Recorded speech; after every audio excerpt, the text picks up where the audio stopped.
Why gang's biggest robberies went so terribly wrong in Red Dead Redemption 2? In Blackwater, Pinkertons showed up suspiciously fast and ruined Dutch's plan. And suddenly they were everywhere. Bounty hunters?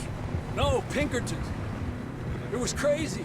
Raining bullets. And during Saint-Denis bank robbery, things got even worse. It almost looks like the Pinkertons knew about the robberies beforehand. But how is it possible without a traitor in a gang? You know, when I look back at all the chaos of the past few weeks, the apparent superficial chaos, I begin to wonder, maybe, for somebody, this is all going exactly to plan.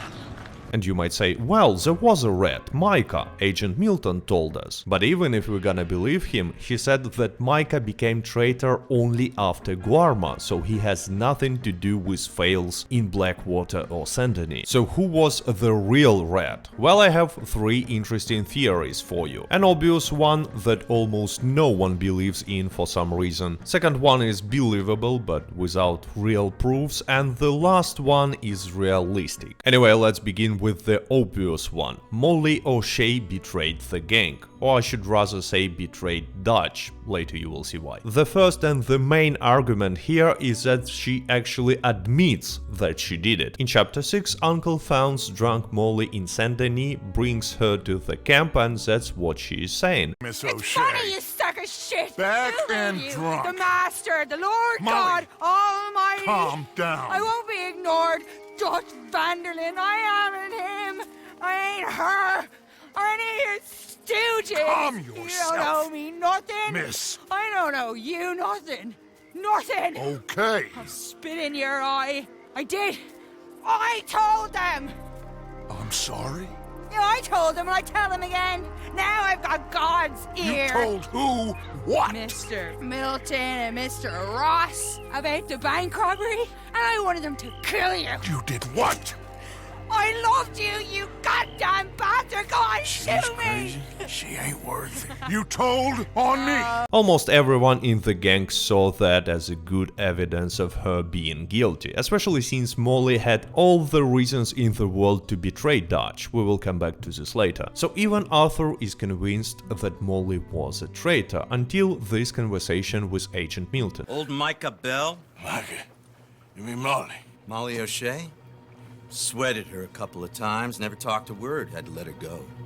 Actually, these words are the reason why most people don't believe that Molly was a rat. But I will prove you that what Agent Milton is saying here makes no sense at all, and it's a complete lie. But to do that, we will need to take a closer look on Molly's character. Unlike most gang members, Molly was born in a wealthy family and received an education. She came from Dublin to United States searching for adventure, met Dutch and became his lover. It's important to understand that Molly is not a part of the gang. She never helps with the camp, she's not earning or donating money, and she doesn't even hang out with other gang members. For example, here at the very beginning of the game in Coulter, Arthur has such conversation with Molly. There's a bunch of folks in the other building if you want some company. Dutch is all the company I need. Yes, Dutch is only company she needs. Dutch is only reason why she stays with the gang. But there is one problem. It seems like Dutch starts to lose interest in Molly pretty quickly. Take a look at this conversation between Arthur and Molly in chapter 2. Morning, Arthur. What's wrong? Thought you'd be happy to be off that mountain. Oh, I don't know. You ain't been yourself for a while. And it gets only worse. Molly definitely worries about Dutch and later even tries to discuss it with Arthur. Arthur, how is Dutch? I mean, how does he seem to you? I'm about the same as usual, I guess. I really love him, you know. But if he... Like he always says, loyalty is everything, so... Unfortunately, she was interrupted by Uncle, so there is no way to find out what she was trying to say, but it looks to me like she's suspecting Dutch of cheating on her. Or maybe she noticed some other changes in Dutch's behavior. So, you're speaking to me at least? Oh, it is always about your needs, isn't it? I have never known a woman with so many needs. You don't know the first thing about a woman's needs. How selfish are you? Are you even aware? Of the price on my head? The pressures I'm under? If you'd only talk to me, I could help. I want to help you, Dutch, but there's this wall. You can help by leaving me alone so I can actually think for once! You're a bastard, Dutch Vanderland. In any way, Dutch neglects her more and more, completely ignoring her at some points. So right before the robbery in Saint-Denis, it seems like relationships between Molly and Dutch are over. It'll be okay, Molly. Okay? How is any of this okay? Kieran and Sean are dead. Dutch is hardly speaking to me. I don't know what to tell you.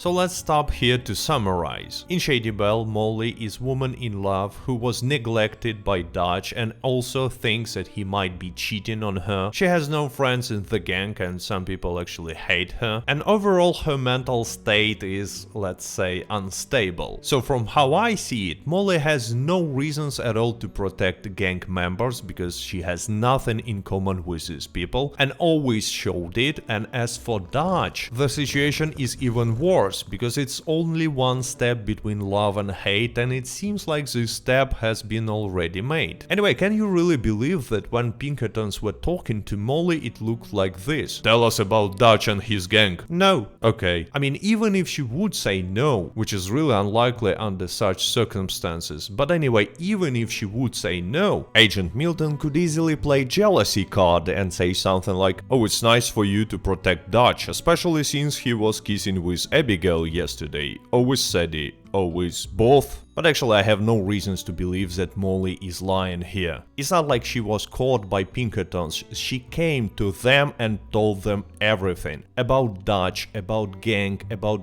plans, about gang members and their relationships. For example, that Arthur hates Micah and so on. It was her revenge to Dutch. She wanted him to suffer because he was ignoring her and maybe even cheating on her. So Molly definitely had a motive, had no reasons not to do it, because I repeat, she didn't care about any other single gang member at all. But the most importantly, she confessed and did it in such a convincing way that she got killed almost immediately. But still, from what I see, most people don't think that Molly was a traitor, because you know what, Agent Milton said so. But anyway, we still have no explanations about what happened in Blackwater, because back then there were no reasons for Molly to betray Dutch yet. And it leads us to our second theory. It was Abigail Roberts. Spoiler, later she will become Abigail Marston. This theory is a little bit more interesting because we have no proofs at all, but a lot of things that Abigail was doing look really suspicious, especially if put together. So Abigail joined gang 5 years before events in Blackwater. She was a prostitute and slept with most of the gang members and apparently got pregnant from John. Not a great choice because it's obvious that John was not interested in neither having relationships nor being a father.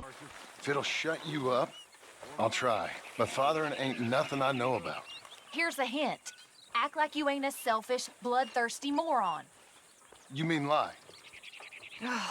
Shut up. Anyway, Abigail has a son, Jack, and still cares about John enough to ask Arthur to go look after him. It's important to mention that Abigail cares a lot about two people, John and Jack, because it's something that Pinkertons could use to make her cooperate. Anyway, first suspicious moment happens when gang stays in Horseshoe Overlook. Abigail asks Arthur to take Jack fishing because John is missing all the time. And somehow during this fishing trip, Agent Milton and Ross are finding Arthur and trying to negotiate. What a lucky coincidence that Pinkertons found Arthur in the middle of nowhere. And even more, timing was so perfect. He was with a kid, so they were sure that he's not gonna start shooting. It really looks like this meeting was set up by someone, but it proves nothing, so let's move on. Next weird thing happens during bank robbery in Saint-Denis. According to plan, Hosea and Abigail were supposed supposed to make some big explosion to distract police officers from the National Bank. And they are making such distraction, but Hosea got caught by Pinkertons immediately, yet Abigail somehow managed to escape. It's kinda interesting, but there are no details of how she managed to do it. I mean, city was full with police officers, with Pinkertons, and even more, Abigail was seen with Hosea previously because they together were scouting National Bank. They were pretending to be real estate investors and, sneaking around developing this robbery plan. So my point is, it looks like it should have been hard for her to escape, but she somehow did it and no one even asked any questions. For example, take a look what Charles is saying about it. Abigail said she somehow managed to slip away when they grabbed Hosea. Another weird thing during this robbery is that John was captured alive. It was quite a brutal gunfight. Lenny was killed, even Hosea was killed. I would rather say executed, because he had no guns and was not a threat to Pinkertons or police officers. But maybe it's because he knew too much. For example, he saw who was the traitor. Anyway, it's really weird that John survived during Saint-Denis bank robbery and was captured alive. Look what Dutch is saying about John and Abigail being so lucky. So what happened with John in that bank? He survived. Unlike dear Hosea and Lenny. The only one they took alive. Why is that, you think? I don't know.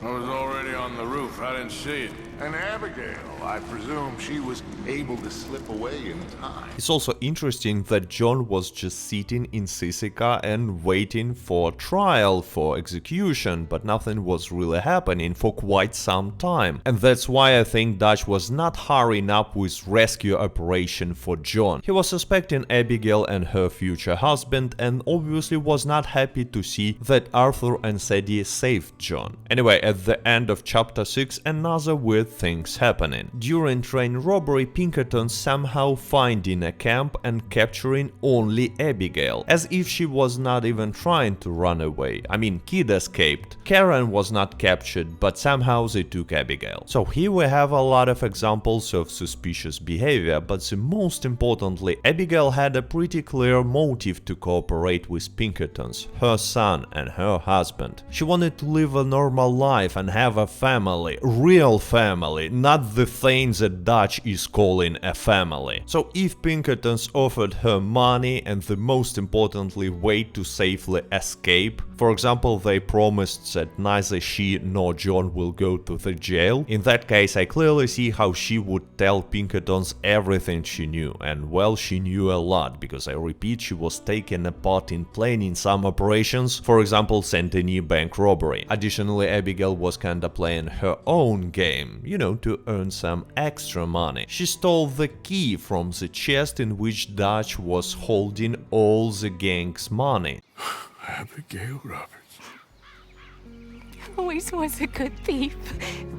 And I remind you, it happened before she found out that Dutch left John to die. So there are a lot of questions to John and to Abigail, but still we don't have real proofs, so it's just a theory. Let me know in the comments, by the way, what do you think about this theory. And now let's move to the most realistic explanation why gang was constantly failing, and why Pinkertons were almost always one step ahead. Actually, this theory was given by Arthur himself, when Micah told him that he thinks there is a rat in the gang. Maybe we pushed things too hard.